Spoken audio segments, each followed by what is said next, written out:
Hey, welcome to another episode of Dave's Imaginations. Today, we're going to review Dungeon Puzzles by Dragon Drop Games. I needed a puzzle for my game, and I went into DM's Guild, and I found this, and I'm going to go through it so you know what you're getting. We're going to go through it all right after this.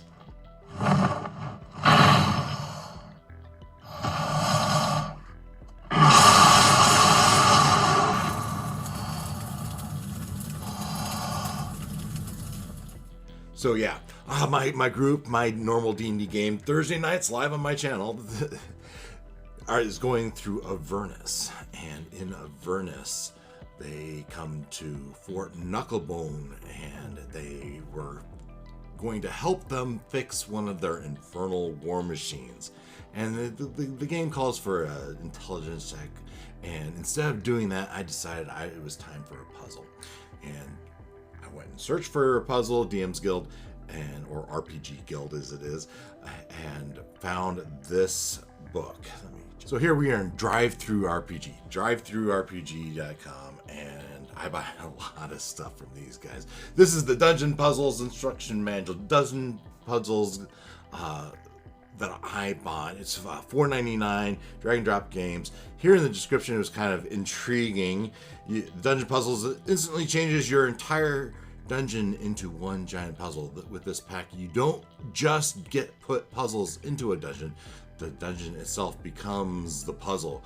Given only a fragmented map and a dungeon tiles, players must cooperate to build their own dungeon or cave structure. Alternately, you can also use these puzzles with vines or magical diagrams. Closing the vine pattern or magical diagram might open a portal, summon a beast, or reveal a treasure. I can say for my game, that's what I did. I said this was the wiring diagram. This is the internal workings of that infernal war machines. You get this puzzle all figured out, you fix the car, and we're good. So in the pack, it comes with 25 printable complete dungeon puzzles, 25 printable solution map handouts, 7 printable double-sided dungeon tiles, 4x4 inches, 10 printable vine and magic pieces, 1 by 1 inch. The same items are included for both digital in JPEG and PNG. I didn't quite find those. Maybe it was in the RAR file. I don't know. I don't use RAR files. The digital version also includes 29 dungeon furnishing. I don't remember seeing that either. With dungeon puzzles, players can cooperatively lay out the puzzles and create dungeons quickly. Also, you can use the decks to create random dungeons. Dungeon puzzles work with any gaming system. We're going to go through this. I'm going to pull up the PDF and we're going to go through all that. And you can make a decision for yourself how well this would be used for creating your own dungeons. One other thing before we move off of this webpage is that when you buy this, you get 3 downloadable options. The dungeonpuzzles.rar, that's for your Roll20 games. I use Foundry Virtual Tabletop. Yeah, there are ways you can convert RAR files into something in Foundry can use. It seems like a pain. I have not tried it. Maybe you have. If you have, leave me a comment. Let me know how that works out for you. But I have not tried that. Maybe some of these resources that they say are included are in that, and I just haven't seen it. That's possible. But I can say that what you want is the second Dungeon Puzzles Instruction Manual. That's what you really want to download. This third thing is actually an advertisement, and I'll show you that in a second because I downloaded those two because I wasn't sure. So I download those are PDFs, so I go over to my Adobe Acrobat Reader. Here is the Dungeon Puzzle Instruction Manual, but real quick, this is what the third thing on that list was. You can see all it is an advertisement. But back to our Dungeon Puzzle instructions. Here it's got a nice picture. It's the same picture they had in the webpage, exactly the same. And then you start to get into puzzles. Now here's the instructions. I'm going to circle back to this. We're going to just scroll through this real quick. Here you can see a series of puzzles. Here's puzzle 1. And then they give you the solution, and I'm just going to hit the page down.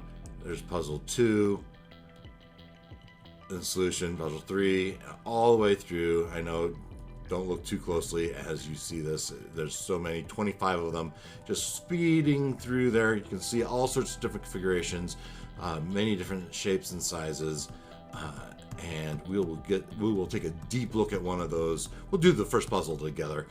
I will step you through that. You get toward the end of the document and they give you some dungeon tiles. Those are pretty cool. I can use my Photoshop to pull those off and put those into my game. But really, what was helpful for me was at the end were these tiles. These tiles, they have the puzzle with a different kind of this pencil mark. They have a fantasy version, I guess you'd call it. The vines, as they suggested, and then this purple one. The purple one is the one I ended up using.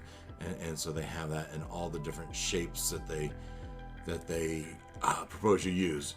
Going up here to let's read through this. Dungeon puzzles can be easily added to any role-playing game. In this pack, you'll find 25 puzzles. Sure enough, that is true. All puzzles have been play tested. Okay, how it works.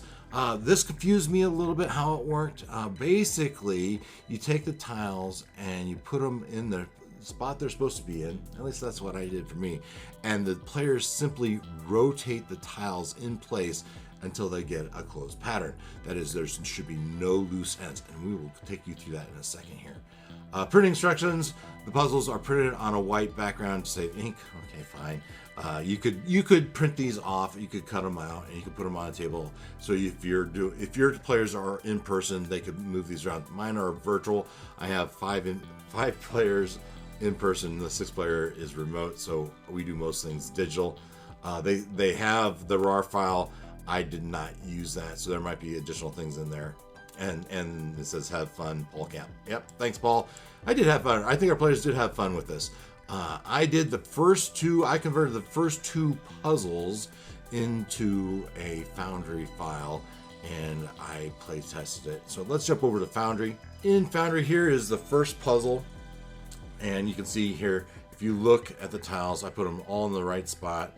And if I flip back over to the puzzle, you can see it's exactly how it is. I just used the tiles at the end of the PDF, converted them to JPEGs, and made them characters in Foundry, and then put them on a mat.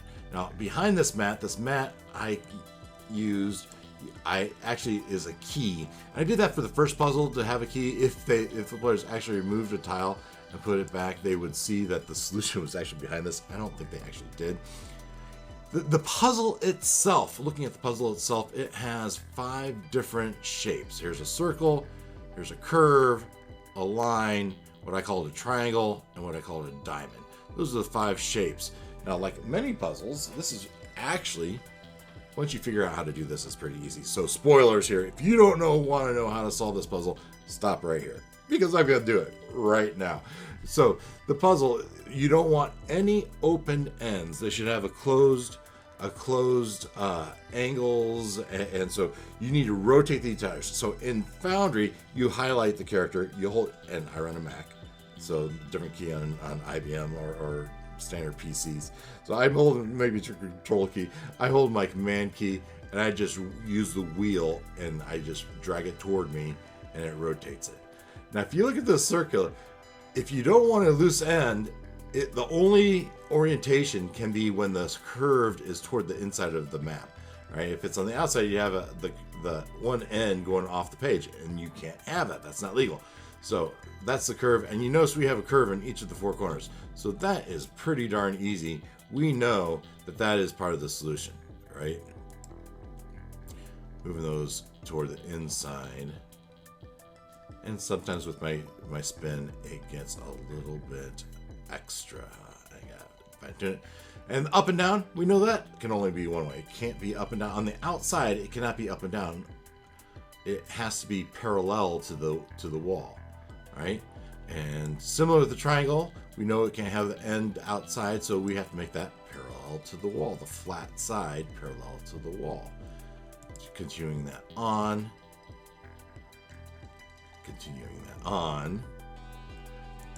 You can see that. So the circles are a little bit more tricky in that this could be, that the end could be left, right, or down, or can it? Because here you have this curve, and if the curve is here, that means the circle has to go into that curve. All right, continuing around, I like to do the outside edge. I found this the easiest way to do it, was to go around the outside edge and get all those in the right orientation, and then come back and do the middle as we go around the outside edge. All right, we get to the first what I call the diamond. Now, the cool thing about diamonds, if any diamond, you don't have to move because whichever way you rotate it, it's always in the same orientation. So those are kind of the gimme or easy ones. So continuing on to rotate the rest of these such that they fit and match up with the previous found out or the outside tiles, things can be put into place fairly easily. There's a puzzle. I have the second puzzle also lined up. For the second puzzle, I didn't put it on the background, same background. I just used more of the same tile, or was that marble looking. And oh, that is the solution already done. I've already done this one. There's a peek of what it looks like. Same way, just a little bit bigger. If we flip over to our images here's a picture of the tile I made. I had to piece this together to get a nice background. And here's ultimately the background for the first one. Jumping back to Foundry, going back to the puzzle one, we can see there's the solution. There's the solution on the background. And finally, here's the solution on the puzzle one. So there's your puzzle one. Puzzle two starts like this. Here we can see what it looks like, and they had to float things around. So without the curves in the middle, you don't know what some of these orientations might be for the circles until you piece together some of the other pieces. And once you get all the ones you can do in the right spot, it becomes a little bit easier. There are 25 puzzles in this, and as we slide through some of these puzzles, some of them, all of them work by the same concept. It gets a little bit tricky I think when I got down to like the 10th one, there was a little bit more complicated in the sense that you get in the pattern of having one solution or one continuous picture, and here you notice that the solution actually requires 3 different pieces. So you have this large centerish piece, you have a small upper right, and a smaller or another small lower left, and that was a little bit tricky when you had to realize that, oh yeah, you can have 3 figures instead of just one. So looking at this though, if you look at this figure, you tell me, could you create a dungeon off of this? I suppose so. I mean, you could put some walls in. It'd be kind of a funky shaped dungeon, right? It would be more alien-esque, I suppose. The walls could be chambers or rooms, and it could be done. And that's what they said. They did not say it would be a dungeon. In the instructions, it said add doors and your own environment to it. So that was pretty good. Ultimately, I did not use the dungeon tiles. Right, these pictures, other than I used one of these to piece together my background, probably this one. Piece together the background I used for the second puzzle. My players seem to like it. I don't know, did you like it? Put it down in the comments if you like this puzzle. One thing I would say is, in my opinion of this puzzle, is there's 25 of the same puzzle. Not exactly the same puzzle, right? They're different configurations, different setups. Some are a little more complicated than others, but it's basically the same idea. That is, you twist the tiles to get a continuous figure, or 3 figures, right? So there's no loose ends, and you come up with a shape, and that's the solution. In my game, I don't always like to do puzzles because I don't know how my players are going to react, how easy it's going to be, how much time it's going to take. We have 3 hours in our game, 2.5. By the time we really get started, 2.5. Maybe it pushes to 3 if we go a little bit late. We occasionally do. So I don't like to take up a whole bunch of time in this. And so for my game, I put these puzzles out on my virtual tabletop. I left the link open so that in between sessions they could go in. And I told them if they went in and they solved the puzzle, let me know, and then I'd reset it. Which is exactly what I did. And I spent a few days on the first puzzle and a few days on the second puzzle, and one guy went in there and did it right away and figured it out, and that was cool. And I gave him an inspiration, some extra for going out there in between sessions and actually playing the game. So I appreciated that, and I think they enjoyed it. I think it represented the task they were doing to fix this infernal war machine. I think that didn't use it for the dungeon. I don't think I would. I don't know that would be really. That's not how I do dungeons, right? So if I wanted a random dungeon, I would go find a dungeon that was close and I'd probably pull it in. Or there's plenty of tools that you can use to make dungeons. I think I did a video one maybe a year ago. So there's many ways you can do that. I probably wouldn't use this to do it. I might use it for inspiration, right? Look through the different puzzles to say, oh, yeah, I kind of like the shape of this. It might spur some things in my mind, but I probably wouldn't use it for that purpose. So 25 different variations of the same concept. Now, it was $5. Come on, guys, $5. That's all it was, $5. And I had a puzzle. Cheaper ones out there. Could I conceive it myself? Maybe. Not this good. So I think it could have been a little bit more clear in the instructions. I have to admit, I had to have the wife help me figure it out exactly how. What tripped me up was I didn't know what the tiles were. So the shape, how the curve, the line fit in the 1-inch squares. So once we figured it out, it became very, very easy to put a piece together. I was pretty happy with how the puzzle worked in the end. I'm not disappointed in my purchase. $5. I think it was worth it. Can I give it 5 stars? I'll give it 4 stars. I'll give it 4 stars. Once you know what you're getting, I think it's worth the $5. And that could be 5 stars.